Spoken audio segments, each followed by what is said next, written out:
Assalamualaikum warahmatullahi wabarakatuh. Alhamdulillah alladzi anzala sakinata fi qulubil mu'minin liyazdadu imanan ma'a imanihim. Ashhadu an la ilaha illallah wahdahu la syarikalah wa ashhadu anna Muhammadan abduhu wa rasuluh sallallahu alaihi wasallam la nabiyya ba'dah. Wa ba'd, yang sama-sama kita hormati dan muliakan seluruh jajaran pimpinan daerah Muhammadiyah, Aisyah dan Ortom yang hadir pada pagi hari ini, dan seluruh kita yang hadir tanpa menyebut nama, pangkat dan gelar yang melekat pada kita masing-masing. Sebagai hamba Allah, menjadi kewajiban bagi kita untuk selalu bersyukur atas segala nikmat dan karunia yang Allah berikan kepada kita, baik yang tampak maupun yang tak terlihat secara kasat mata. Namun berkat seluruh nikmat dan karunia itulah kita bisa hadir berkumpul bersama-sama dalam majelis ilmu ini. Kemudian sebagai wujud kecintaan kita kepada Nabi Muhammad SAW, mari pula kita selalu memelihara lisan untuk bersolawat kepada beliau, para sahabat, keluarga, para tabi'in, dan semoga juga keselamatan itu untuk seluruh umat beliau sampai dunia ini gulung tikar nantinya. Ibu bapak hadirin yang dimuliakan oleh pimpinan daerah, pagi ini dibuatkan judulnya kepada kami adalah meluruskan pemahaman muamalah menurut ajaran Islam.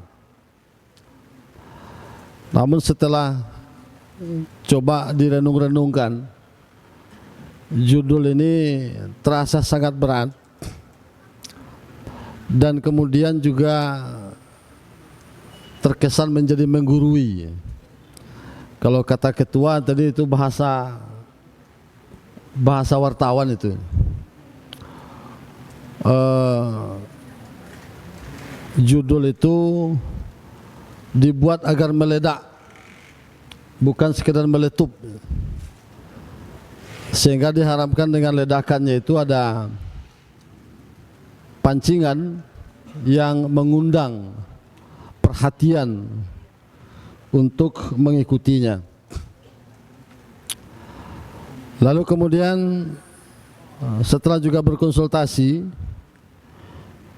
kita ubah menjadi judul ini menjadi rekonstruksi pemahaman muamalah dalam perspektif ajaran Islam.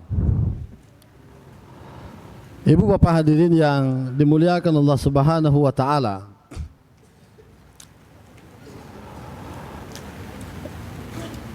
ada 3 sendi dasar dalam agama ini, atau yang menjadi pokok-pokok agama ini, yang dibawa oleh Rasulullah SAW.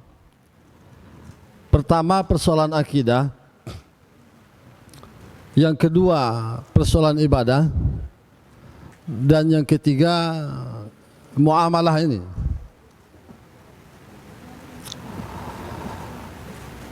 Masing-masing ada tuntunannya, dan masing-masing juga ada tentu yang mengganggunya. Kalau akidah itu pengganggunya adalah kepercayaan-kepercayaan semisal tahayul dan khurafat. kalau ibadah yang mengganggunya adalah hal-hal yang berbau bid'ah. Nah, untuk muamalah termasuk di dalamnya akhlak.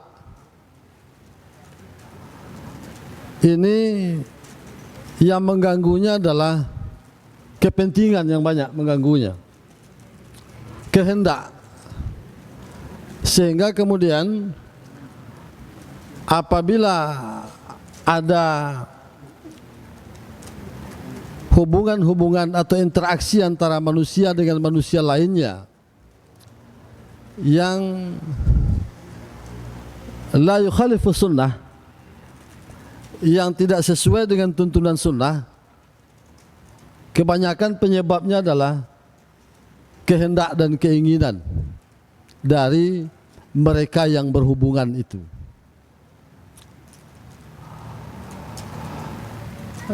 Karena memang Bapak dan Ibu, kalau untuk urusan ibadah ini sudah jelas, dia mesti yuwafiqus sunnah, mesti sesuai dengan tuntunan atau sunnah yang ada. Dan memang ibadah itu, terutama ibadah-ibadah mahdhah, tuntunannya sudah jelas dari Allah Subhanahu wa taala dan Rasulnya. Walaupun kemudian ada persoalan-persoalan pada ibadah itu yang diperbaiki atau ada bunga-bunga tambahannya untuk mengiringinya. Semisal untuk zaman sekarang Bapak dan Ibu, salah satu ibadah mahdhah itu adalah ibadah haji. Dan ada ibadah itu, rukun-rukun haji yang mesti dilaksanakan dalam kondisi suci.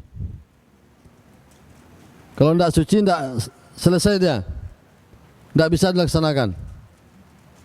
Nah, ini tentu bagi perempuan terutama. Sementara waktunya sudah ditentukan, sudah ditetapkan, tempatnya juga sudah. Dari Payakumbuh jauh, butuh waktu untuk ke sana dan butuh biaya, dan tidak bisa pula tiap tahun kita berangkat. Nah, untuk mengatasi ada perempuan yang masih dalam usia subur, tetap bisa melaksanakan ibadah hajinya secara sah misalkan, maka teknologi di bidang kesehatan menemukan ada obat untuk menunda haid. Nah, muncul pertanyaan, apakah mengkonsumsi obat penunda haid ini boleh apa tidak? Ini Bapak dan Ibu masih dalam ruang ibadahnya, tapi tidak ada yang berubah dengan ibadah hajinya. Yang dipertanyakan adalah apa-apa yang mengiringi pelaksanaannya. Berbeda dengan muamalah ini yang secara etimologi berasal dari kata amala yu'amilu muamalah, yang artinya saling berbuat, saling berhubungan dalam urusan-urusan yang ada kaitannya dengan keduniaan. Letak perbedaannya pertama, untuk ibadah mahdhah dia mesti yuwafiqus sunnah. Untuk muamalah, prinsip yang dipakai la yukhalifus sunnah.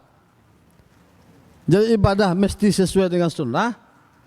Kalau muamalah jangan sampai bertentangan dengan sunnah. Itu ya. Kalau kita berdiri di persimpangan Bapak Ibu, ada traffic light, lampu merah, kalau bahasa awaknya lebih mudah. Lalu ada 3 lampu, 3 warna, ada merah, kuning dan hijau. Merah itu lambang haram atau terlarang, kuning boleh atau mubah. Nah, untuk hijau ini halal atau wajib. untuk ibadah. Lalu di mana letaknya yang dua lagi, sunat dan makruh misalkan? Ya. Hal-hal mubah yang mendekati kepada haram, makruh hukumnya. Hal-hal mubah yang mendekati kepada wajib, dia menjadi sunat hukumnya. Dan itu mesti kalau untuk ibadah, patokannya lampu merah. Al-aslu fil ibadati litahrim. Hukum asal ibadah itu adalah haram. Illa madalla dalilu ala masru'iyati. Sampai datang dalil yang mensyariatkannya, yang mewajibkan atau memerintahkannya. Sederhananya, apapun bentuk ibadah mahdhah itu hukum asalnya terlarang atau haram. Ya, salat yang kita lakukan, puasa, zakat, haji dan apapun ibadah-ibadah mahdhah itu hukum asalnya haram sampai datang dalil yang mensyariatkannya. Maka turunlah perintah misalnya untuk puasa misalkan. Kutiba alaikumusiyam. Ada kewajiban bagimu untuk melaksanakan puasa. Perintah untuk aqimis salah. Perintah untuk wa'atuz zakah. Membayarkan zakat. Maka ketika syariatnya turun, ibadah itu ada yang menjadi wajib, ada yang menjadi sunat. Beda dengan urusan muamalah yang acuannya lampu hijau ini. La yukhalifu sunnah, sepanjang tidak bertentangan dengan sunnah, boleh semua. Mau makan boleh, mau minum boleh, mau apapun boleh. Ya, karena al-aslu fil muamalah atau al-aslu fil asya al-ibahah. Illa madallat dalilu ala tahrimihi. Sampai datang dalil yang melarangnya. Ya. Laki-laki boleh beristri, silakan. Lalu dalil mengatur tidak boleh lebih dari 4. Tidak boleh dengan wanita-wanita tertentu, saudara kandung, ibu, nenek misalnya. Makan mau apa saja, tapi jangan, misalnya jangan berlebihan, jangan makan makanan yang terlarang. Jadi prinsip muamalah boleh sepanjang tidak bertentangan dengan syariah. Bapak dan Ibu hadirin yang dimuliakan Allah Subhanahu wa taala, kalau tadi pembawa acara menyampaikan sepertinya muamalah itu hanyalah transaksi yang terjadi antara satu dengan satu orang lain atau lebih. Padahal muamalah tidak berhenti pada ruang ekonomi semata. Karena ia juga mencakup aspek relasi sosial, ya, yang membentuk tatanan masyarakat yang berkeadaban. Bukan hanya soal jual beli, pinjam meminjam, tapi juga soal hubungan antara orang dengan orang. Misalnya hubungan bertetangga. Ini kan muamalah ini. Dan dia juga menjadi alat ukur bagi keimanan seseorang. Misalnya ada hadis Nabi yang mengatakan, wallahi la yu'min, wallahi la yu'min, wallahi la yu'min. 3 kali Nabi mengulang, demi Allah tidak beriman seseorang. 3 kali Nabi ulang kalimat itu. Sampai para sahabat bertanya, kata mereka, man ya Rasulullah, siapa yang engkau maksud tidak beriman itu ya Rasul? Kata Nabi, alladzi la ya'manu jaruhu bawa'iqah, yakni orang yang tetangganya tak aman dari gangguannya. Ini kan hubungan bertetangga itu muamalah juga. Dia menjadi cermin keimanan. Nabi tidak mengatakan tidak sempurna iman seseorang yang mengganggu tetangga, tidak. Tapi justru Nabi mengatakan la yu'min, tidak beriman seseorang yang apabila tetangganya tidak aman dari gangguannya. Jadi konsep muamalah bukan hanya persoalan transaksi keekonomian, tapi seluruh hal-hal yang berbentuk interaksi antar manusia. Nah, sebagai gerakan tajdid, gerakan Islam tajdid, Muhammadiyah memiliki komitmen kuat untuk menegakkan nilai-nilai muamalah ini. Sejak didirikan Bapak dan Ibu, Kiai Dahlan menegaskan bahwa Islam mesti dipahami secara hidup, tuntunan beraktivitas.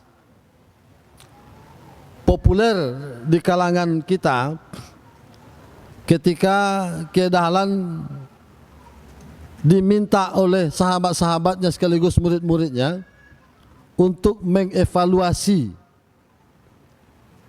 pelajaran yang mereka terima.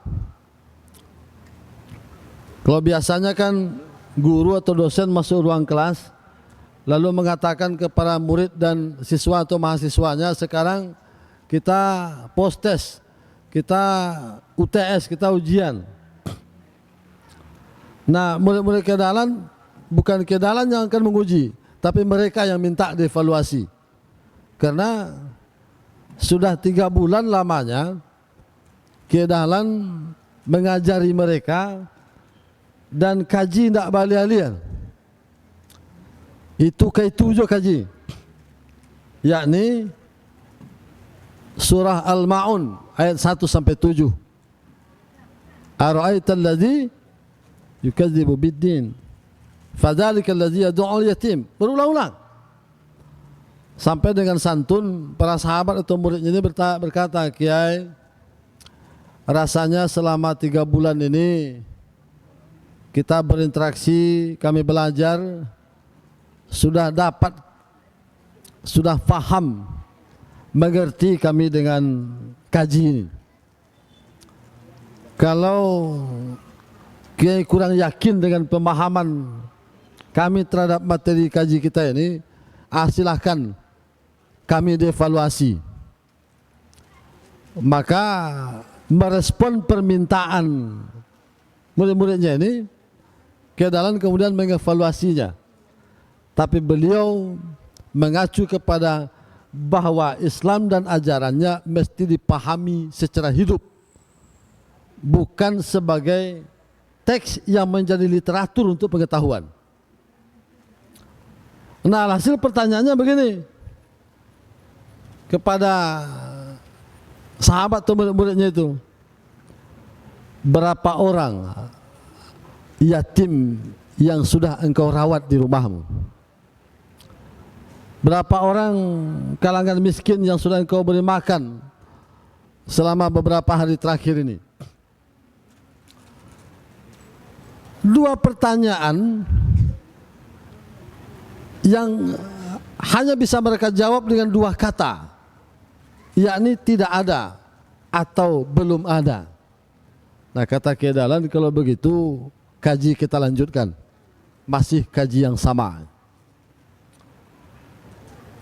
Jadi pola evaluasi yang beliau sampaikan, yang beliau lakukan, itu juga kita lihat pada bagaimana Kiai Dahlan menafsirkan ayat-ayat lain. Beliau memang tidak kita temukan ada satu kitab tafsir karangan beliau, tapi tafsir beliau terhadap ayat-ayat Al-Quran dan hadis-hadis Nabi SAW terhampar ini. Dari Sabang sampai ke Merauke, bahkan sampai ke luar negeri, hasil tafsir beliau. Katakanlah ketika beliau menafsirkan surah Ali Imran ayat 104 itu, wa takum minkum ummah yad'una ilal khair wa ya'muruna bil ma'ruf wa yanhauna 'anil munkar.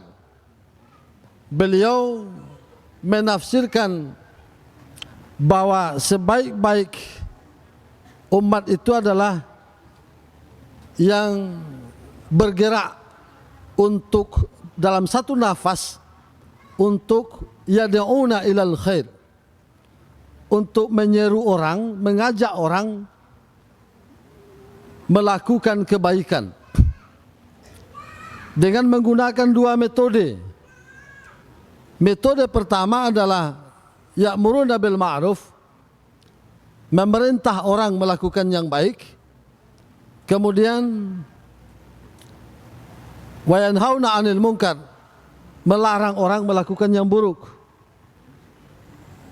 Nah, kalau istilah awaknya Bapak dan Ibu, sau air mandikan diri. Ya.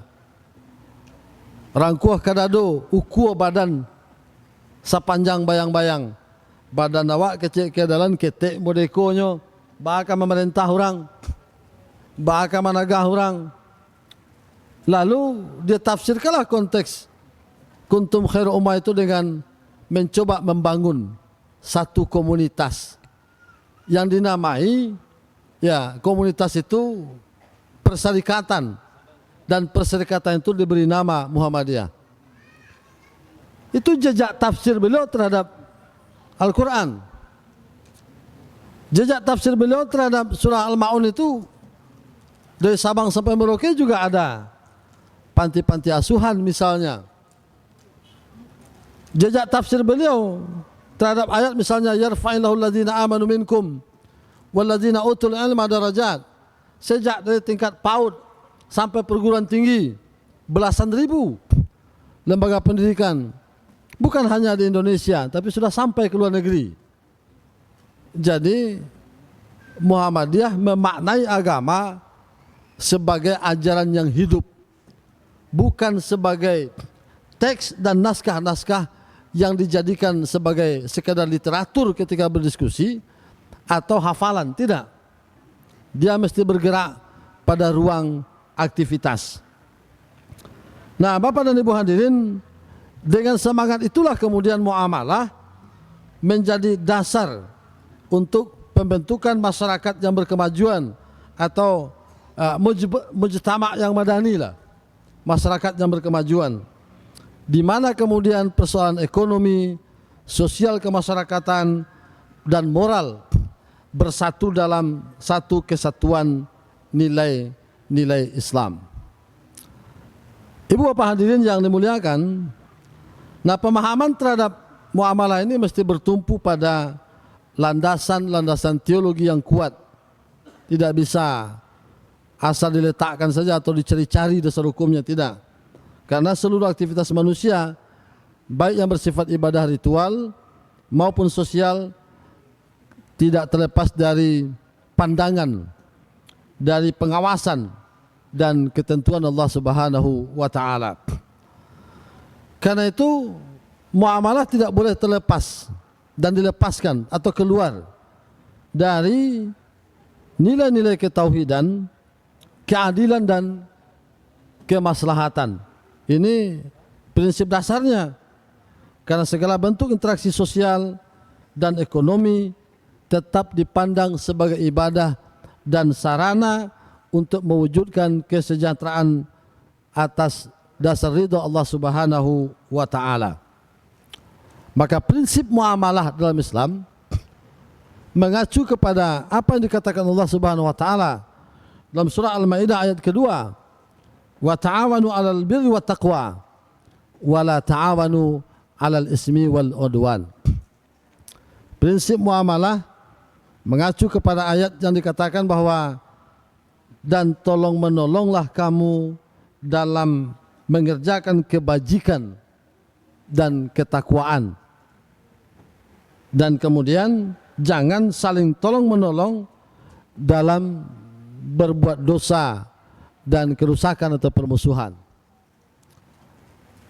Bapak dan Ibu hadirin, ini kesimpulan berikut bahwa prinsip dasar muamalah mesti tolong menolong sepanjang tidak melanggar prinsip syariat, ya, sepanjang jangan sampai la yukhalifus sunnah. Ya. Bapak dan Ibu, walaupun ada kebebasan, tapi tetap ada diikat. Yang mengikatnya adalah nilai kejujuran, keadilan, dan prinsip amanah. Bapak Ibu hadirin yang dimuliakan Allah Subhanahu wa taala. Nah, selain ekonomi, muamalah juga mencakup interaksi sosial tadi seperti kita sampaikan yang lebih luas.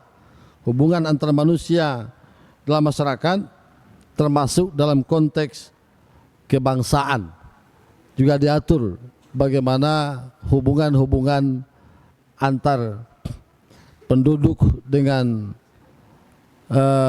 pemerintah yang berdaulat di satu daerah, sehingga kemudian dapat kita mengklaim bahwa tidak ada yang luput dari perhatian agama ini dalam hal menerapkan acuan atau nilai yang akan dipakai sebagai cermin dalam bergerak, dalam beraktivitas yang memiliki hubungan dengan apapun. Hubungan dengan Allah, hubungan ibadah-ibadah vertikal, hablum minallah, dan aspek-aspek horizontal, hablum minan nas, tidak ada yang luput dari nilai-nilai yang sudah ada untuk dijadikan sebagai acuan dalam hal itu. Bapak dan Ibu hadirin, kemudian ada problem tentunya, terutama dalam hal pemahaman terhadap praktik muamalah di zaman-zaman kekinian, di era kontemporer ini, di mana pada perkembangan masyarakat zaman postmodern ini, pemahaman dan praktik muamalah terkadang mengalami berbagai penyimpangan dan reduksi makna. Aktivitas muamalah yang semestinya menjadi manifestasi keadilan, ada berdiri atas dasar tanggung jawab sosial, sekaligus harusnya memiliki nuansa ibadah dalam ruang kehidupan bermasyarakat, seringkali mengalami penyempitan makna, di mana dia hanya sekadar dilihat sebagai aktivitas ekonomi yang bermuara pada keuntungan materi, yang mengakibatkan nilai-nilai etika, kejujuran, dan keadilan sosial dalam hubungan sesama menjadi terpinggirkan. Nah, beberapa penyimpangan atau fenomena penyimpangan praktik muamalah ini, misalnya munculnya praktik riba terselubung dalam hal transaksi keekonomian, di mana kadang-kadang lembaga ekonomi, lembaga keuangan menggunakan berbagai macam istilah, namun cenderung kadang itu hanya merubah bahasa dari bunga menjadi margin, contohnya, ya. Bapak dan Ibu hadirin, termasuk misalnya bentuk-bentuk eksploitasi ekonomi yang bertentangan dengan maqasid syariah, karena hanya menguntungkan satu pihak tanpa risiko apapun bagi dia, dan kemudian menjadi penindasan dan penjajahan bagi pihak lain. Misalnya dalam konteks kita di Minangkabau ada praktik pegang gadai, ya, praktik pegang gadai yang kita tahu Bapak dan Ibu, awal mula terjadinya pegang gadai itu kan karena adanya pinjam meminjam ini sebetulnya. Asal mulanya pinjam meminjam ini. Pinjam PT agak sekian. Kemudian karena khawatir yang memberi pinjaman tidak akan dibayar oleh yang meminjam, maka diadakanlah ronggoan atau barang yang digadaikan, arahan. Ya. Jadi ada almarhun, ada arahan, ada almarhun bih. Ini orang yang menggadai barang gadaian, ini pengganti atau alat tukar dari barang gadai itu. Katakanlah si A meminjam emas, kemudian menjadikan tanah sebagai jaminan. Nah, Bapak dan Ibu, praktek ini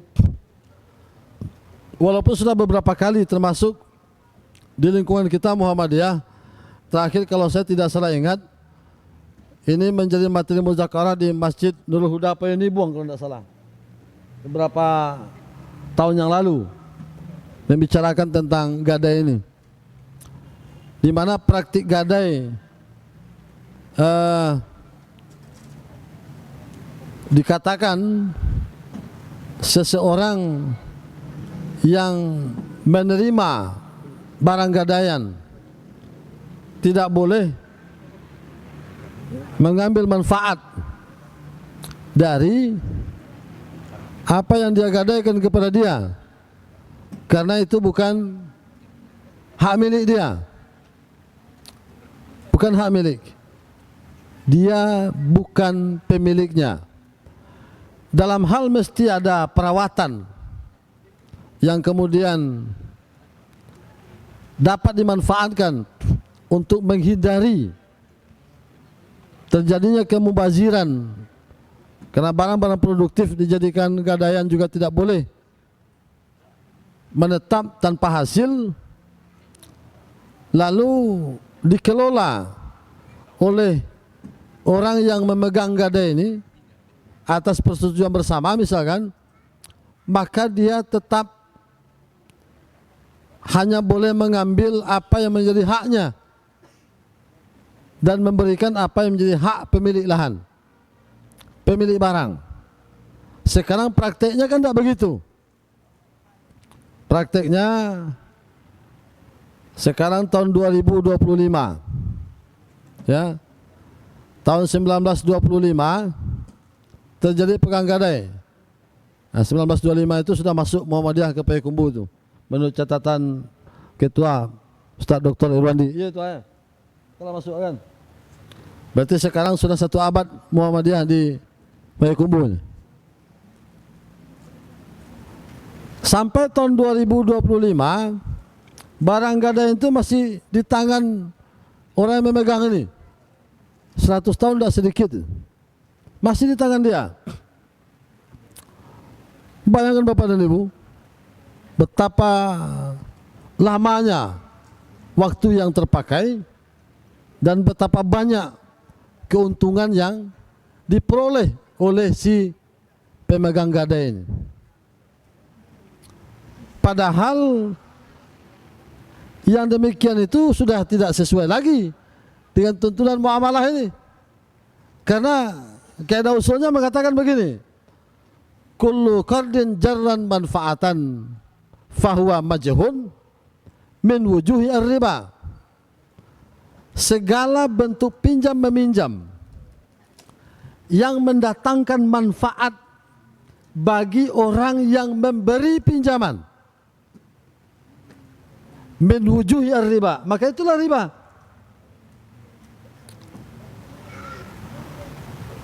Ada yang agak ekstrim begini Bapak dan Ibu. Misalnya begini, saya sering memberi contoh ini. Saya katakanlah pinjam uang kepada teman, katakanlah kepada Datuk Paduko Insinyur Walasri, tuak pinjam P3 500,000 tuak, antu untuk membeli ban sepeda motor, lah pecah ban unda, awak kena jual mojek. Beliau tak tanya bila kau bayar, awak menjanjikan. Kini hari Senayan tu, hari komih muko dibayar. Berarti ada sekitar 10 hari dijanjikan untuk dibayar. beliau ko kebetulan langganan ojek awak ko. Dia pinjam biti langganan ojek lah bu. Sekali sepakan beliau pergi ke pasar setiap hari akad. Tiba di hari akad sebelum kami membayar hutang, beliau lah numpang jawab. Pitinya do jawab 500,000 hutang ko. Dan kali bayar hari Khamis besok. Naiklah. Tiba di tujuan ketika beliau mengurut saku, kita tolak pitinya. Jangan tuak dibayar pula. Sagan wak berhutang je dah tuak. Kau dalam mati ke? Jangan bayar lain. Kecil awak dan biasa bayar tarui. Sekali kau free. Kerana sangkut hutang piutang. Nah, hutang yang pinjaman yang diperoleh dari dia menghasilkan manfaat berupa free-nya naik ojek saat itu. Nah, sebagian mengatakan itu sudah riba. Sudah riba. Kenapa riba? Karena kalau bukan karena pinjaman itu tidak akan free dia. Apalagi kalau bentuknya bertambah. Nah 500 jadi 600. Ya kan? Nah, Bapak dan Ibu hadirin, bagaimana kalau yang digadaikan itu misalnya sepeda motor atau bendi lah, bendi jokudo-kudo sekalian. Awak pacik pinjam korang piti 10 Mei, janji 5 bulan. Dan selama itu kemudian awak nama magang bendi jokudo ko dibawa lo menambang. Maka kewajiban kita memberi makan dan merawat bendinya, bagi makan kudonya. Lalu hasilnya berapa? Hitunglah ukuran pendapatan normal satu hari di daerah itu.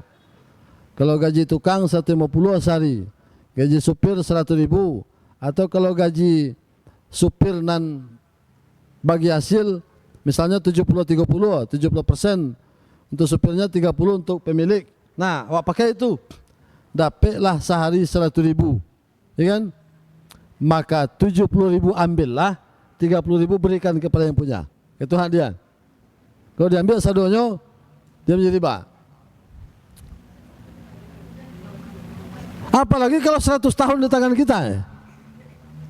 Nah, ini praktik muamalah yang kemudian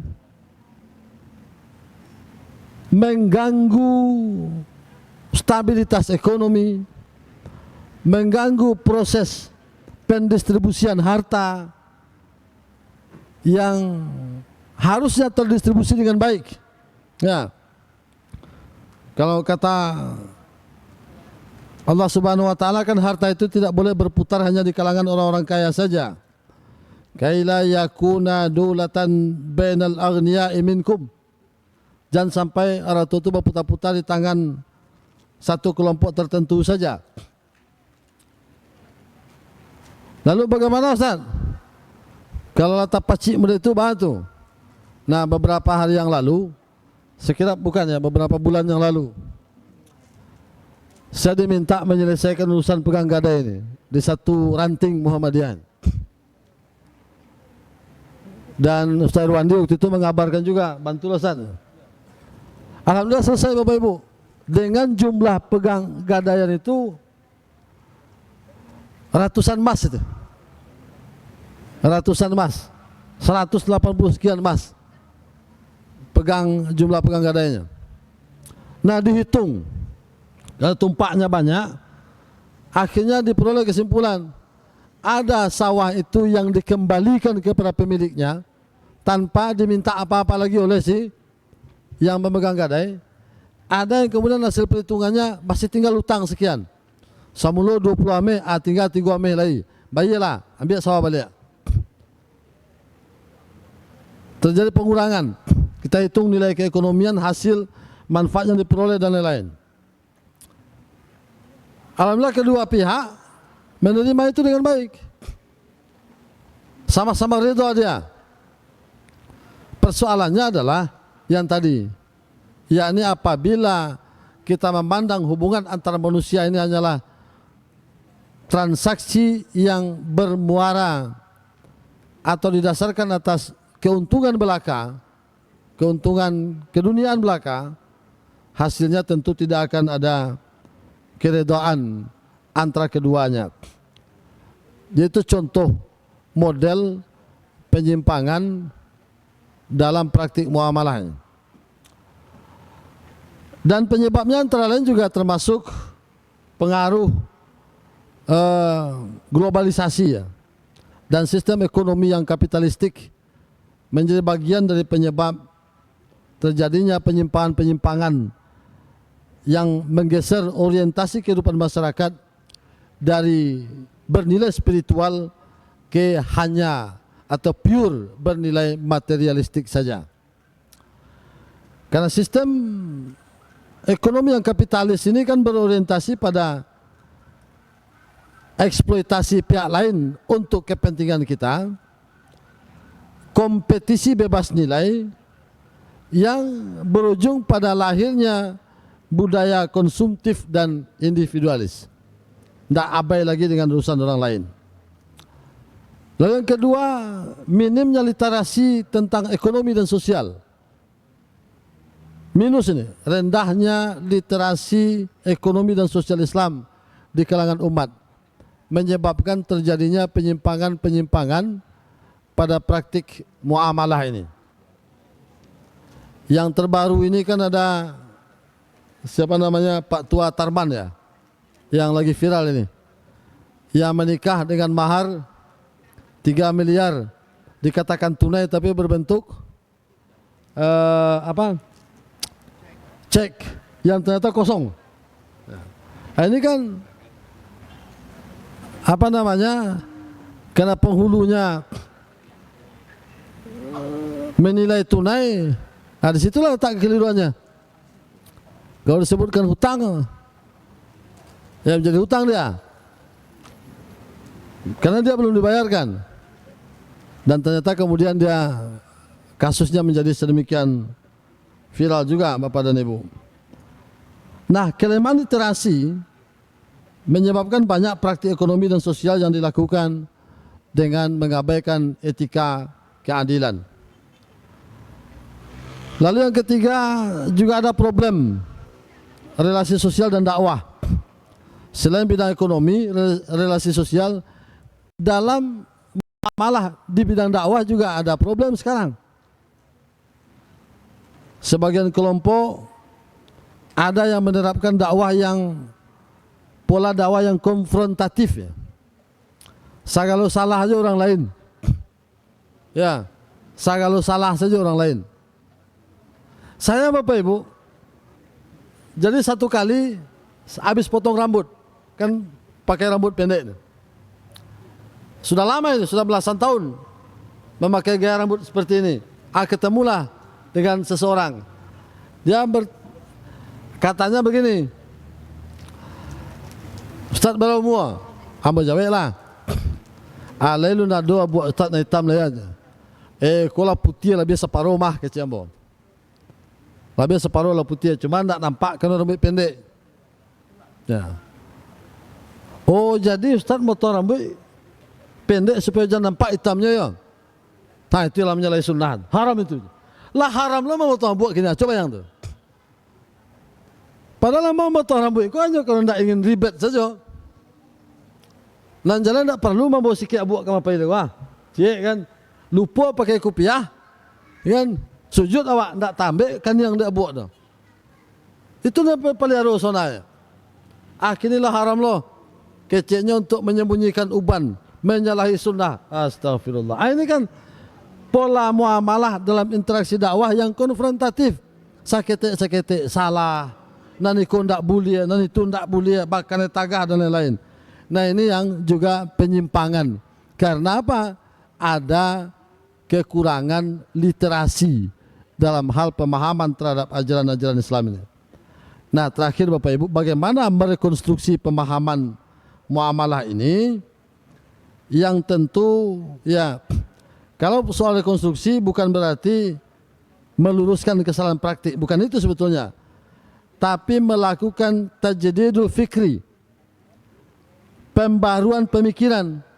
Jadi forum ini bukan menyelesaikan 1, 2, 3 masalah, tapi bagaimana kita membuat rancang bangun konstruksi berpikir untuk menyelesaikan masalah ke depannya. Lebih ke situ diarahkan, agar kemudian seluruh aktivitas sosial, seluruh aktivitas ekonomi menjadi berpijak pada nilai-nilai Islam yang otentik, yang rasional, dan tentu juga mesti kontekstual. Ya, karena dalam tradisi keilmuan Islam yang dikembangkan di kalangan Muhammadiyah, tajdid tidak dimaknai sebagai inovasi yang keluar dari syariat, tidak, tetapi sebagai semangat untuk menghidupkan agama dalam konteks zaman yang ada. Kata Nabi, innallaha yab'atsu li hadhil ummah, sesungguhnya Allah akan mengutus bagi umat, ya, ala ra'si kulli mi'atin sanatin, setiap 100 tahun akan ada seseorang yang diutus untuk memperbaiki agama itu, mayyujaddidu laha dinaha. Ada terus, artinya apa? Hadis ini menegaskan tentang pentingnya peran pembaru dalam menjaga ajaran Islam agar tetap hidup dan relevan. Disinilah peran Muhammadiyah, menjaga agar ajaran agama yang turun sudah 15 abad yang lampau lebih tetap terawat dan dia tetap relevan. Sehingga kalau ada yang menuduh Islam menjadi ketinggalan zaman, dapat dijawab oleh agama ini. Nah, Bapak dan Ibu hadirin, jadi rekonstruksi pemahaman muamalah bukan berarti sekedar meluluskan praktik, tapi melakukan pembaruan pemikiran. Dengan cara apa? Pertama, kembalilah kepada sumber yang otentik. Mana sumber yang otentik itu? Tentu saja Al-Quran dan Sunnah dengan pemahaman yang mendalam dan tidak boleh tidak rasional, harus rasional. Karena banyak persoalan muamalah modern seperti sistem keuangan digital, perdagangan daring sekarang, belanja online itu, atau lembaga keuangan syariah dan lain-lain, masih membutuhkan ijtihad yang berpijak pada maqasidus syariah. Bagaimana penjagaan terhadap jiwa, terhadap akal, terhadap keturunan, terhadap harta yang merupakan tujuan dari nilai-nilai agama ini diturunkan. Kemudian sesudah cara yang pertama kembali kepada sumber yang otentik adalah hidupkan kembali semangat ijtihad dan tajdid. Tidak boleh jumud, tidak boleh taklid, ya. Karena ijtihad dalam bidang muamalah bermakna keterbukaan terhadap dinamika sosial tanpa meninggalkan prinsip syar'i. Tidak boleh dia. Karena kita tidak bisa mengingkari. La yungkaru taghayyurul ahkam. Tidak dapat diingkari bahwa hukum dapat berubah karena perubahan waktu, ya, dan perubahan tempat. Perubahan waktu, perubahan tempat, hukum kadang dia bisa mengalami perubahan-perubahan sedemikian rupa. Seperti yang tadi, orang Indonesia masa usia subur boleh dia mengkonsumsi, dijawab boleh untuk mengkonsumsi obat penunda haid. Tapi kalau ditanya kepada ulama-ulama di Makkah yang bertanya perempuan di sana, pertanyaannya sama, dia akan jawab tidak boleh. Kenapa? Karena dia boleh bisa tiap tahun melaksanakan ibadah haji. Beda itu. Dia tempat, waktu, kondisi dan keadaan dapat mengubah hukum. Maka semangat ijtihad dan tajdid mesti dihidupkan. Kemudian yang ketiga, tetap mesti ada upaya untuk bagaimana nilai moral, spiritual dan ekonomi diintegrasikan. Jangan dipisahkan. Nilai sosialnya, nilai spiritualnya, dan nilai kepentingan keuntungan harus terintegrasi. Sama itu. Dengan dasar wa ta'awanu 'alal ismi wa la ta'awanu 'alal ismi wal 'udwan, jangan sampai dalam hal keburukan, tapi ta'awanu 'alal birri wat taqwa. Dasarnya.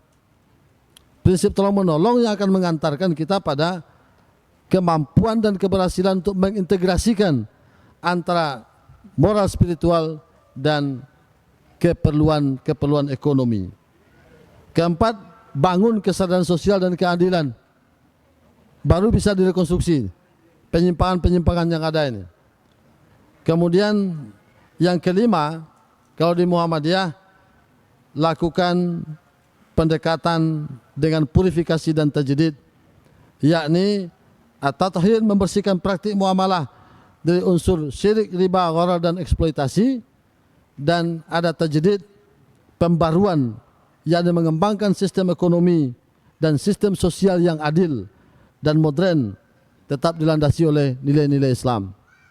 Nah, Bapak dan Ibu, sebagai kesimpulan, untuk rekonstruksi pemahaman muamalah sebagaimana telah kita sampaikan tadi, ini bukan sebatas koreksi atas penyimpangan praktik ekonomi dan sosial, melainkan upaya besar bagian dari tajdidul fikri al-islami, pembaruan pemikiran Islam yang menjadi ruh gerakan Muhammadiyah sejak awal berdirinya. Dan tentu saja relevansinya adalah tajdid muamalah bagi Muhammadiyah masa kini setidaknya mencakup 4 hal. Pertama, reorientasi pemahaman, yakni memperluas makna muamalah dari sekedar urusan bisnis menjadi sistem nilai. Kemudian revitalisasi ekonomi umat, perkuat lembaga keuangan ekonomi milik Muhammadiyah. Reformasi moral dan sosial, tumbuhkan kesadaran bahwa kemajuan ekonomi harus berjalan seiring dengan pembinaan akhlak dan ukhuwah. Dan terakhir, konsolidasi gerakan dakwah, menjadikan dakwah muamalah sebagai bagian dari misi Islam berkemajuan, yaitu Islam yang membawa pencerahan, kemajuan dan keadilan bagi semua. Bapak Ibu hadirin yang dimuliakan Allah Subhanahu wa taala, jadi seperti di awal tadi kami sampaikan bahwa rekonstruksi pemahaman muamalah, kata kuncinya adalah pertama, pahami hubungan antara manusia adalah bagian dari ibadah. Bagian dari ibadah. Sepanjang la yukhalifus sunnah, sepanjang tidak bertentangan dengan sunnah. Karena dia ibadah, maka kita tidak boleh mengabaikannya, mengacuhkannya, meletakkannya pada posisi di bawah. Kemudian yang ketiga, muamalah harus berdasarkan kepada prinsip tolong menolong. Yang keempat, muamalah harus mengedepankan azas keadilan dan kejujuran. Tidak boleh ada ketidakadilan dan tidak boleh ada ketidakjujuran dalam proses muamalah itu. Karena ketika dia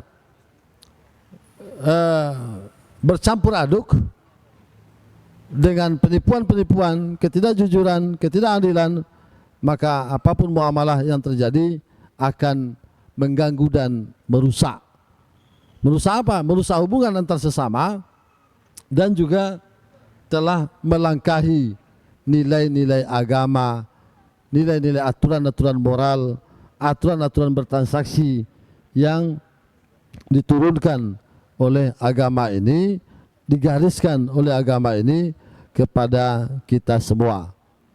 Bapak Ibu hadirin yang dimuliakan, barangkali itu saja sebagai kajian kita yang tadi saya sampaikan, bukan untuk menyelesaikan masalah yang ada, tapi bagaimana membangun, merekonstruksi, mempersiapkan cara untuk menyelesaikan masalah-masalah yang sedang timbul dan atau yang akan timbul di lingkungan kita di Muhammadiyah ini atau di masyarakat sekitar kita. Jangan nanti sampai ada masalah lalu kita tidak bisa menyelesaikannya. Ya, Seperti tadi contoh saya sampaikan, ada gadai sudah puluhan tahun di salah satu ranting Muhammadiyah dengan besaran ratusan emas. 10 emas saja sekarang sudah 50 juta Bapak Ibu. Ini ratusan emas, 500 juta, setengah miliar. Selesai dengan cara yang tadi pendekatannya, juga dengan cara membangun kesadaran lebih dulu. Nah ini harus kita galakkan ke bawah, bahwa prinsip kejujuran, keadilan, kesadaran sosial adalah bagian yang tak boleh lepas dari praktik muamalah, baik itu hubungan sosial kemasyarakatan maupun praktik-praktik ekonomi yang berharap keuntungan di sekitar kita. Demikian Bapak Ibu, banyak maaf, alafu minkum billahi fi sabilil haq. Fastabiqul khairat. Assalamualaikum warahmatullahi wabarakatuh. Kan ada 20 lebih ya? Cek dong, cek. Baik, terima kasih kepada Pak Desembri, Pak Contoh sebentar lagi menyelesaikan doktor di ilmu syariah, misalnya ilmu syariah atau ilmu Islam? Ilmu syariah. Ilmu syariah, jadi tentang syariah.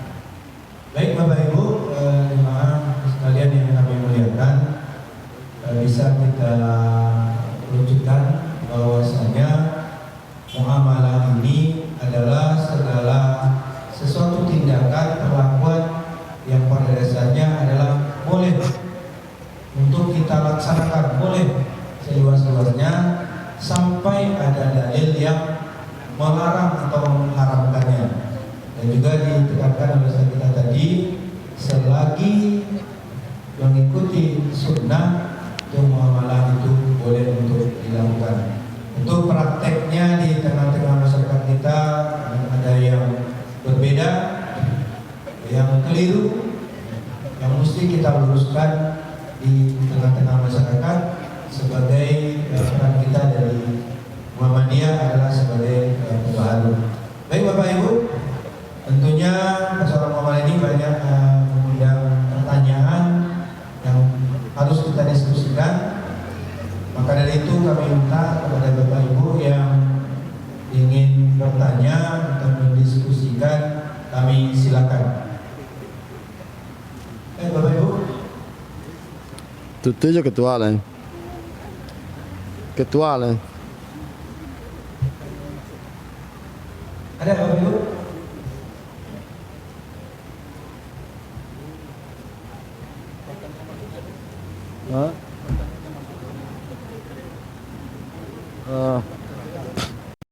Masalah kunut je.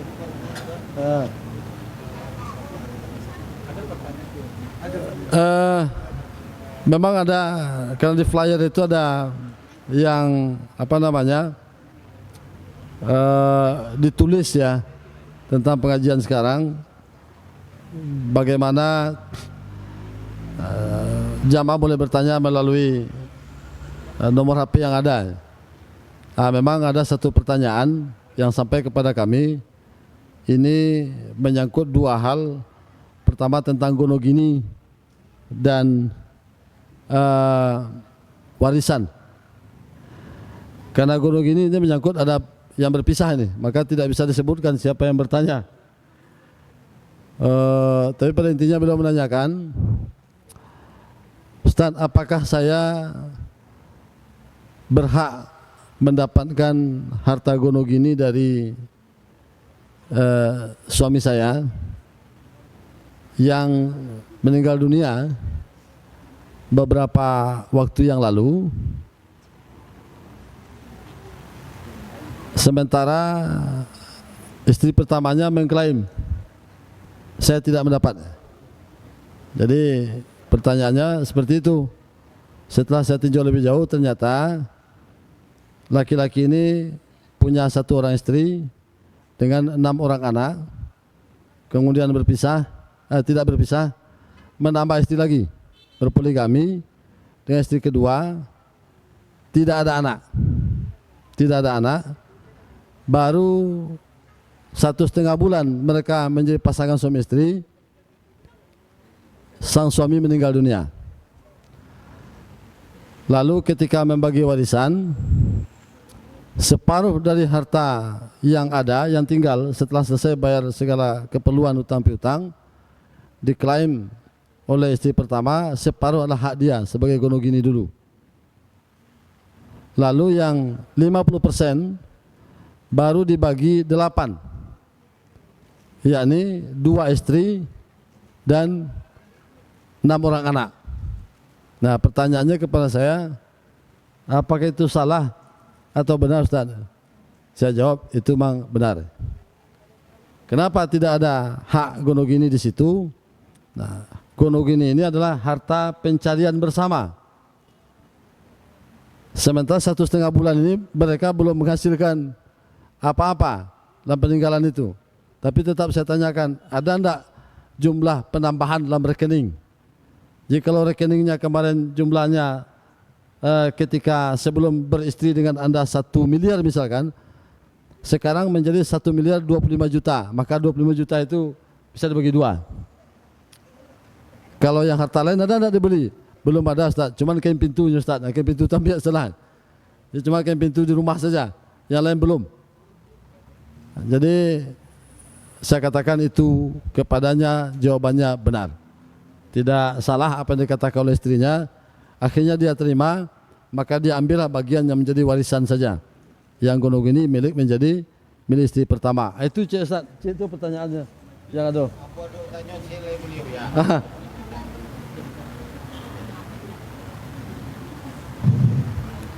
Terima kasih ya. Izin kami bertanya tentang orang ada itu ya. Ini kalau lantai biasa dia ada tawa polanya mungkin tak sesuai dengan syariat. Pak Selamoko menemukan itu hasilnya yo. Di pemuka kadai kami itu.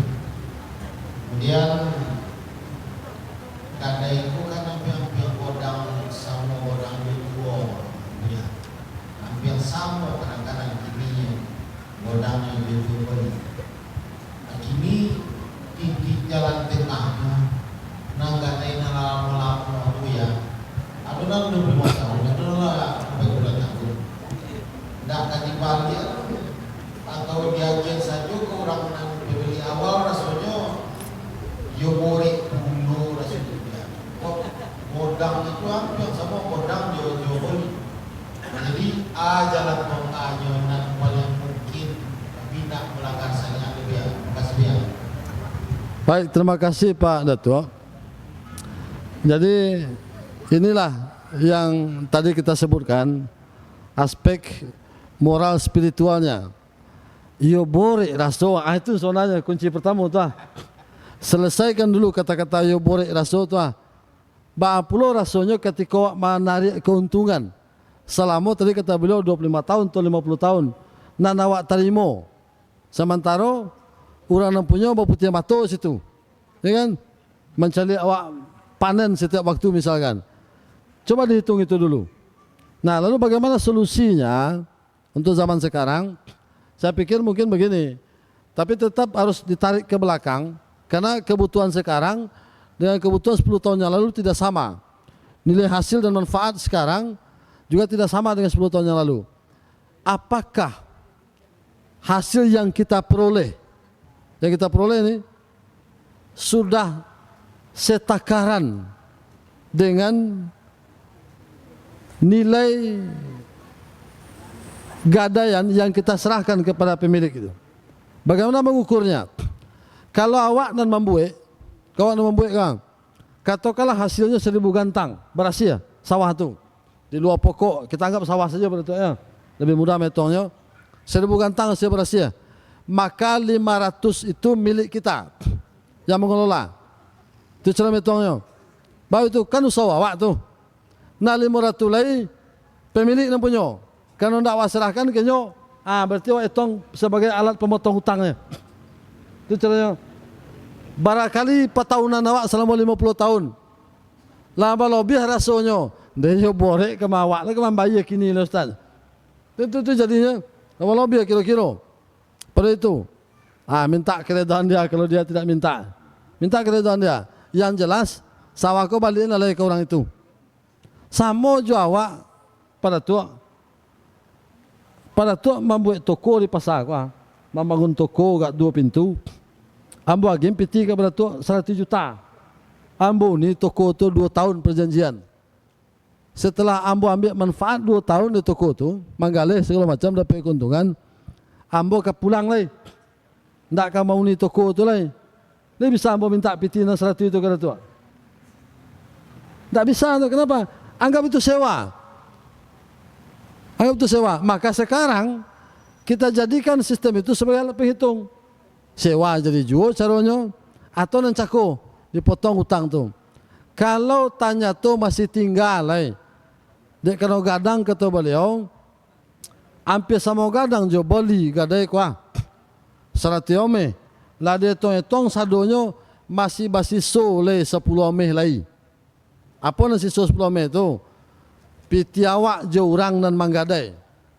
Maka bikin perjanjian baru. Apa? Serahkan sawah ke dia, atau kalau kita mengelola boleh juga dengan catatan separuh hasilnya milik dia. Atau serahkan kepada dia.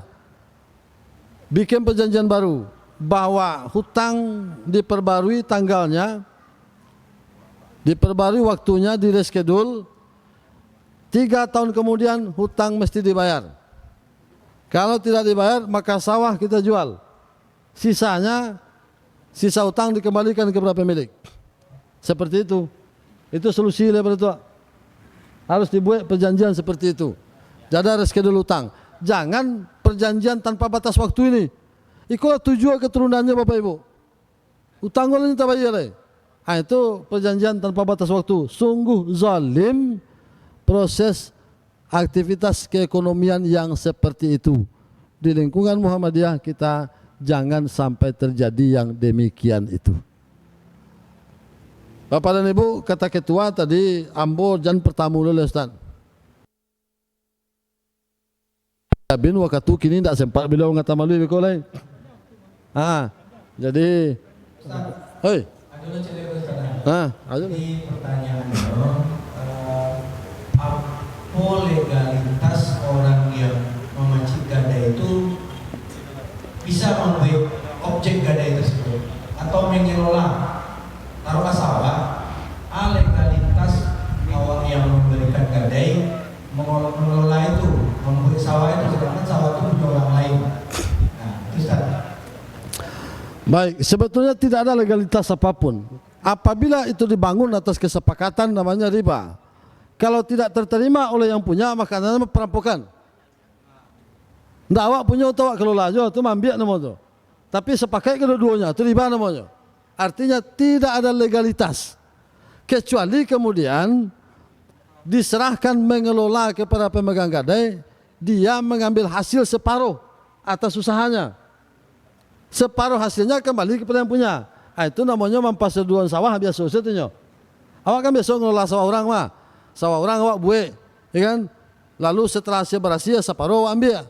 Hasil kerja awak separuh dia geng kan punya. Kalau le model itu maka legalitasnya keekonomian, kerjasama dalam bidang ekonomi. Tapi kalau atas dasar prinsip gadai, tidak balik ke orang punya hasil apapun. Kalau atas dasar kesepakatan, maka itulah min wujuh riba. Kalau tidak sepakat orang yang punya sawah, namanya perampokan. Non legalitas, tidak legal sama sekali. Ya, tidak legal sama sekali. Dia jangan tanya apa dasar legalitasnya. Tidak ada legalitasnya. Berarti kalau jadi persyaratan, aku dia menggadaikan yang mau yang B, separuh itu aku, separuh menjadikan kau itu riba ya. Nah kalau dijadi syarat atau kesepakatan. Nah kalau kesepakatan ini kecil, ambo yo kan membuat sawahnya, malah dah ambo membuat, kan tu tu, nyo membuat kerjasama ekonomi gua. Separuh tetap orang punya, tu tidak ada.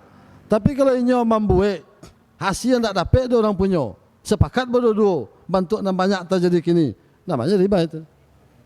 Itu namanya akad yang menimbulkan riba itu. Silakan Bapak Ibu yang lain. Silakan.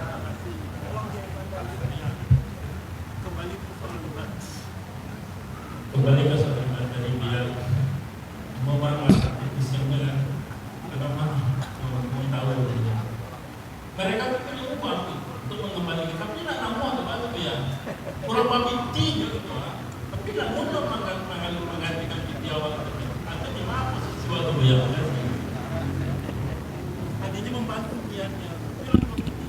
Jadi saya perjelas pertanyaan beliau.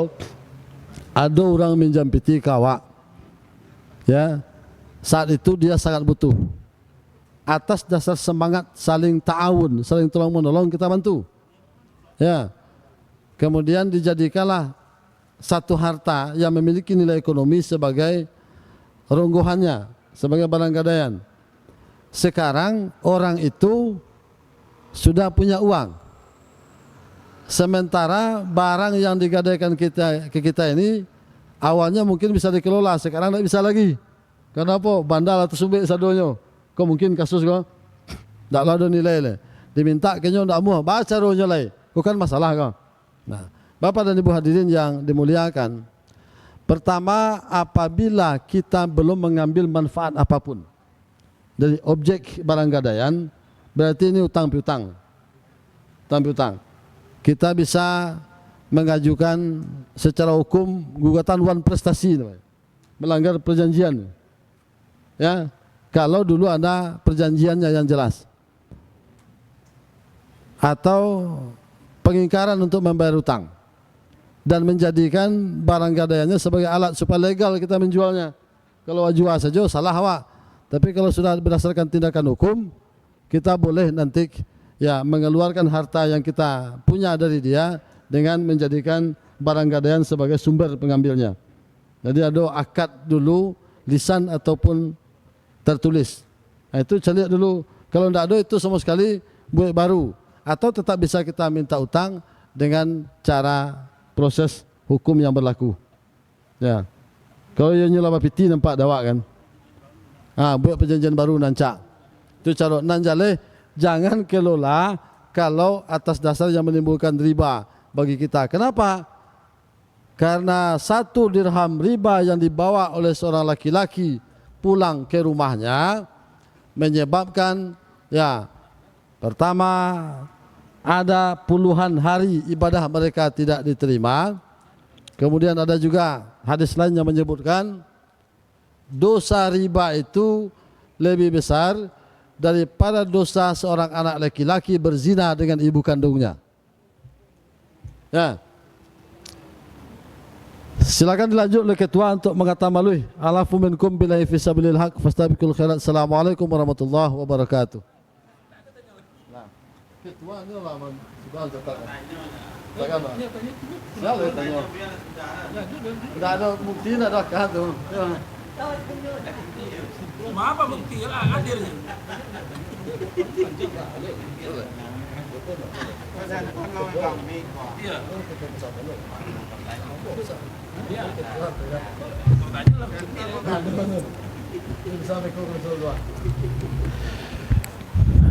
Baik, terima kasih kepada Ustadz.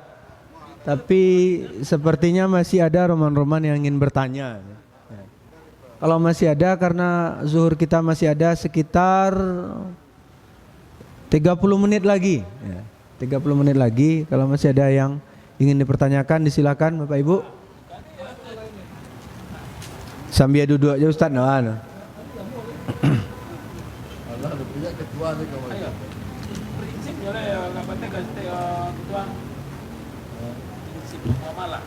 Baik, kalau tidak ada Bapak dan Ibu, sebagai penutupan, ya, kita minta arahan daripada Ketua Pimpinan Daerah Muhammadiyah Kota Payakumbuh. Untuk itu kita minta kepada Ustadz Dr. Haji Irwandi Nasir. Disilakan.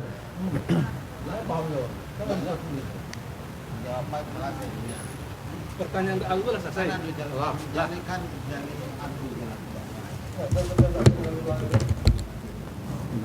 Bismillah. Assalamualaikum warahmatullahi wabarakatuh. Alhamdulillah, pertama terima kasih kita sampaikan pada Ustadz Desembri. Bapak-bapak, ibu-ibu, beliau ini adalah pengacara di kantor bantuan hukum penyeimbang. Jadi bagi bapak-bapak, ibu-ibu yang akan berkonsultasi lebih khusus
di ranah Minang.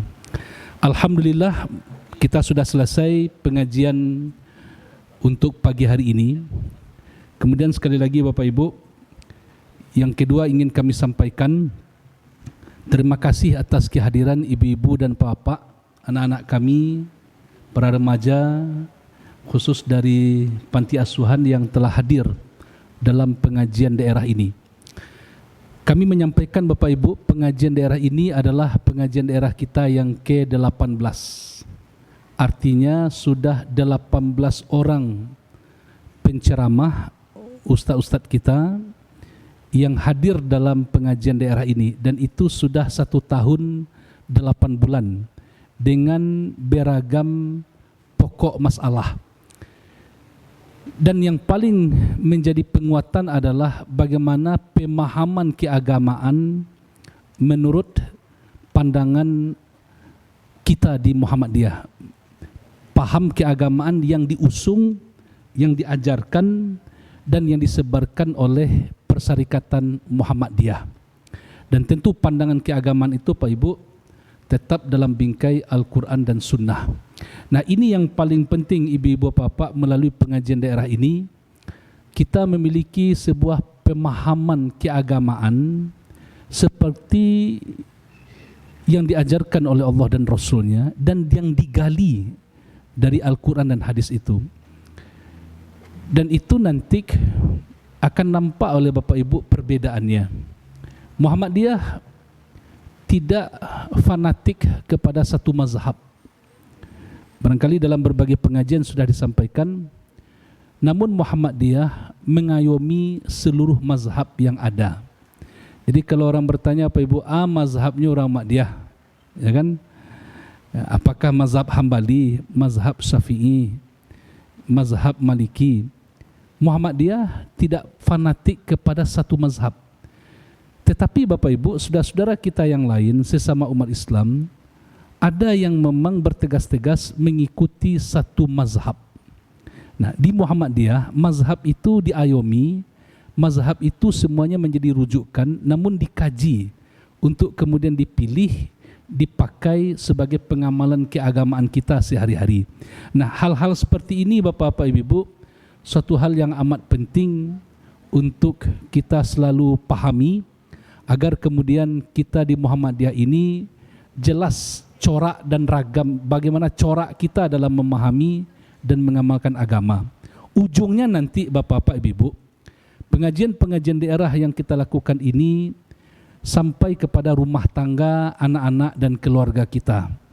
Jadi apa yang Bapak Ibu dapatkan dalam seluruh bentuk pengajian yang diselenggarakan di Muhammadiyah, kami yakin percaya Ibu Bapak meneruskannya kepada sanak saudara kita, keluarga kita, anak-anak kita, di rumah tangga kita masing-masing. Sehingga tujuan tertinggi dari Muhammadiyah itu adalah mewujudkan pribadi muslim yang sebenar-benarnya, bertakwa kepada Allah haqqa tuqatih. Itu sebenarnya Bapak-bapak, Ibu-ibu, tujuannya. Nah, sekaitan dengan tujuan ini Ibu Bapak, ini bagian yang ketiga.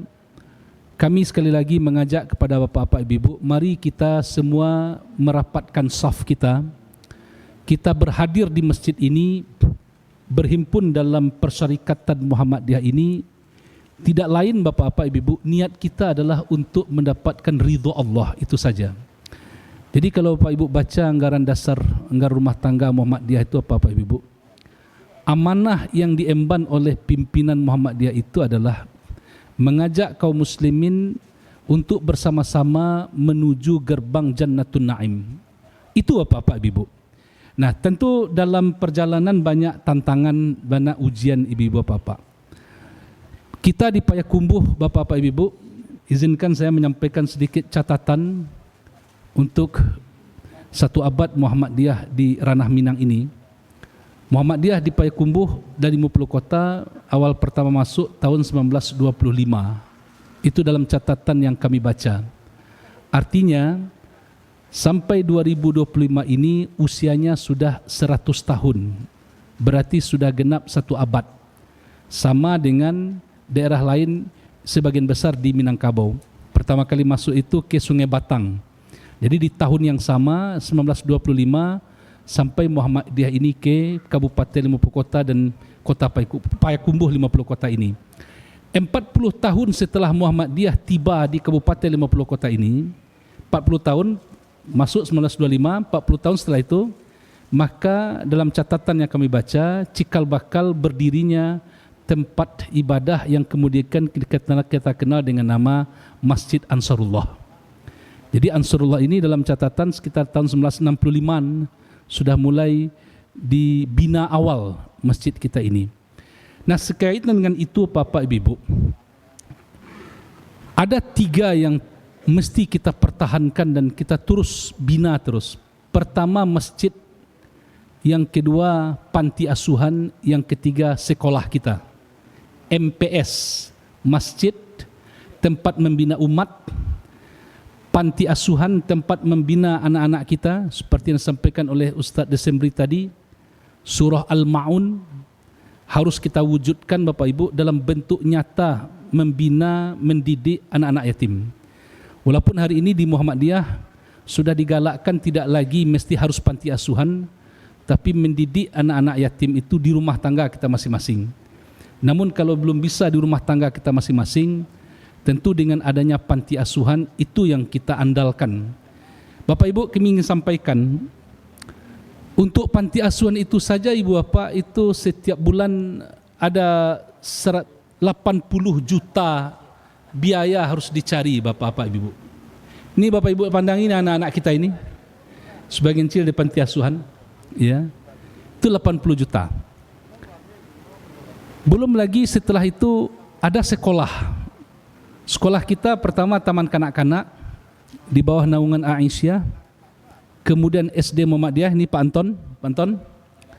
Alhamdulillah SD kita Bapak Ibu terus bertahan dan terus mendapatkan peminatan dari masyarakat, dan pekan lalu 3 hari yang lalu beliau diundang oleh Kementerian Pendidikan di Jakarta untuk mendapatkan pembinaan, karena sekolah kita itu insyaAllah Pak Anton juga akan mendapatkan bantuan pembangunan fasilitas toilet.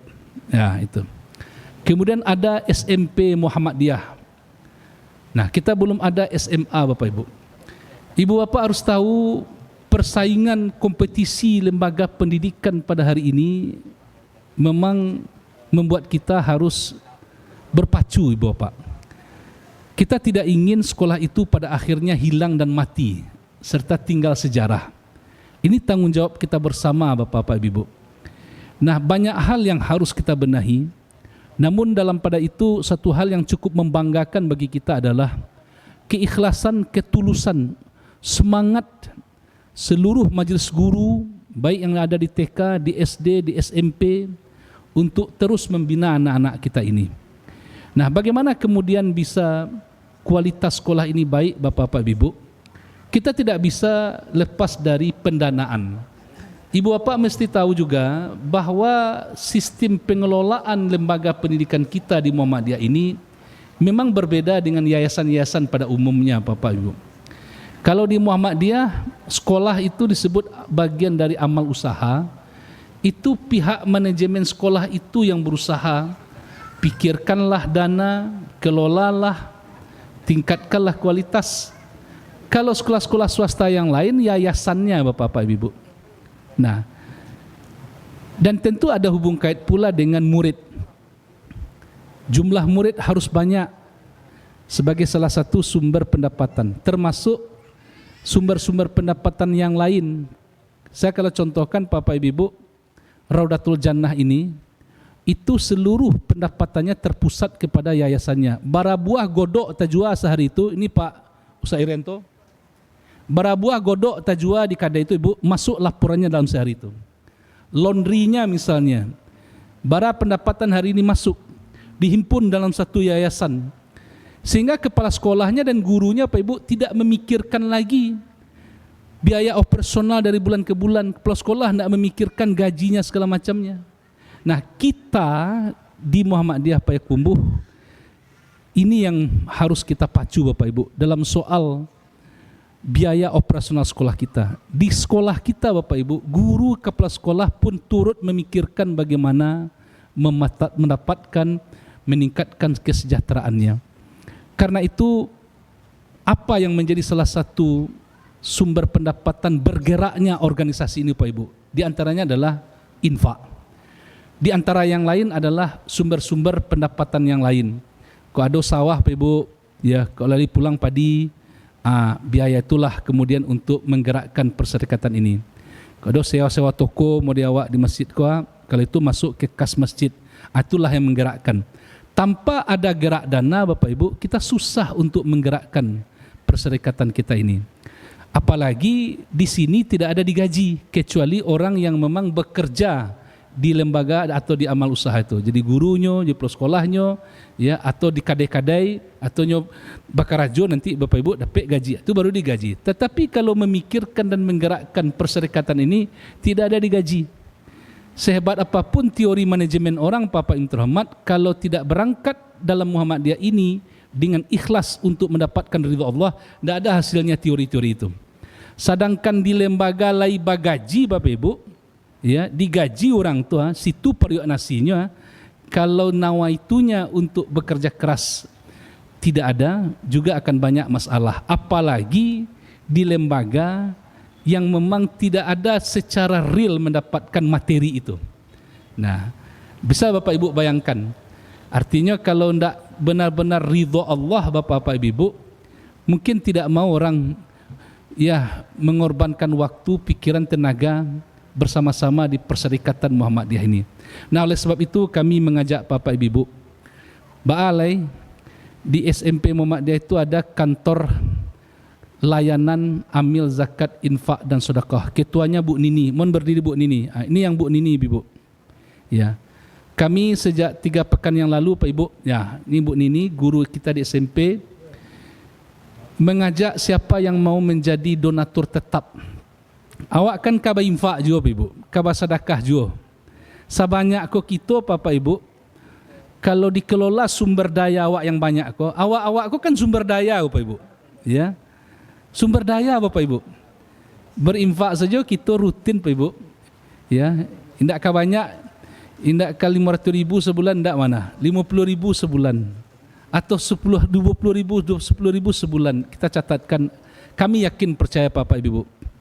Ya, kekurangan-kekurangan dana dalam biaya operasional lembaga pendidikan kita, insya-Allah bisa kita penuhi sehingga Bapak Ibu proses belajar mengajar berjalan di sekolah kita itu. Kalau ndak alun meningkat gaji guru lai Bapak Ibu, paling tidak indak talambe. Sebab kita bukan sekolah negeri. Kalau sekolah negeri Bapak Ibu ada anggaran dari pemerintah. Kita adalah sekolah keumatan dari masyarakat. Sebagaimana mau sampaikan tadi Bapak Ibu, masih setia guru-guru kita ini Bapak Ibu.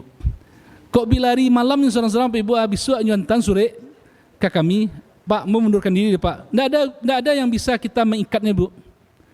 Kontraknya ya atau dia dituntut, nggak ada bisa. Ya kalau nggak bisa Ibu atau Baalai. Kalau itu terjadi bagi Ibu terhormat. Ya. Stop operasional sekolah kita. Padahal sekolah kita itu Bapak Ibu, sekolah Muhammadiyah itu sebenarnya memiliki kekhasan dibandingkan sekolah-sekolah yang lain. Apa kekhasannya Bapak Ibu? Yang pertama, kita membina anak-anak di sana, Bapak-bapak Ibu, memang ada terarah keislamannya. Bayangkan Bapak Ibu, kita hubung kait sampai ke pimpinan pusat, ya, pandangan keagamaannya, kepemimpinannya, akhlaknya. Anak-anak ini Bapak Ibu akan menjadi kader Bapak Ibu. Dia ikut dalam ikatan pelajar Muhammadiyah, nanti terus sampai angkatan mudanya, mahasiswanya, sampainya nanti yang jadi ketua Muhammadiyah Bu. Ya, ketua pimpinan daerah Muhammadiyah, ketua pekumbuh ke depannya anak-anak kita ini Bapak Ibu.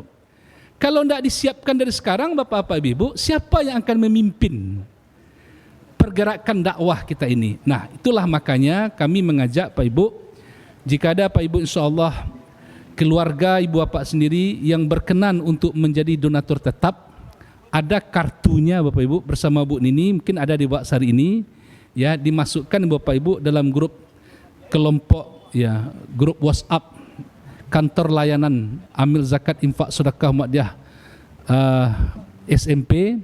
Nah, dan itu di bawah binaan Lazismu.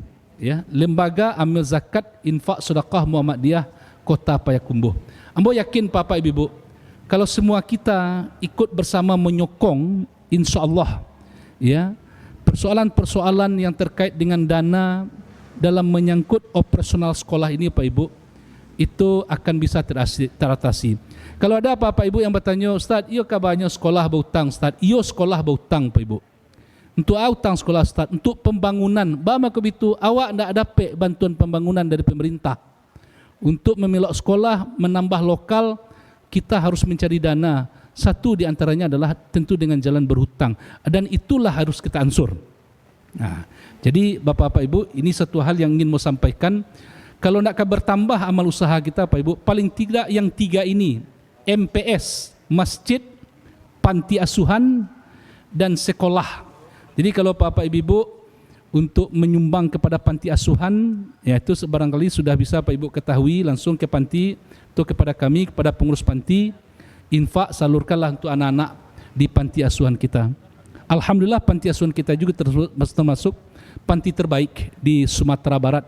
Bahkan di Indonesia Bapak Ibu, itu dalam akreditasi terakhir panti asuhan kita ini memiliki standar prosedur pelaksanaan yang khas, belum ada di panti-panti lain, tapi di panti kita ada, dan itu menjadi catatan terbaik dari dinas sosial. Nah, inilah Bapak-bapak Ibu.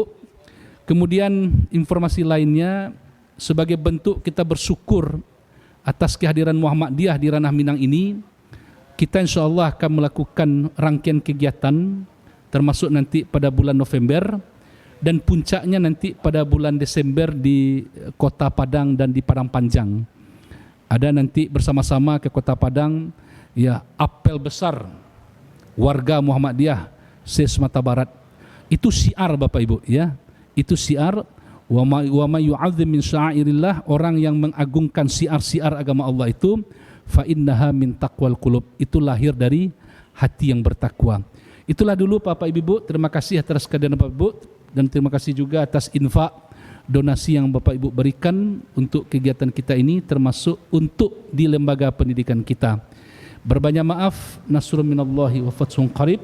Kepada Ustaz Desemri kita ucapkan sekali lagi terima kasih banyak. Assalamualaikum warahmatullahi wabarakatuh.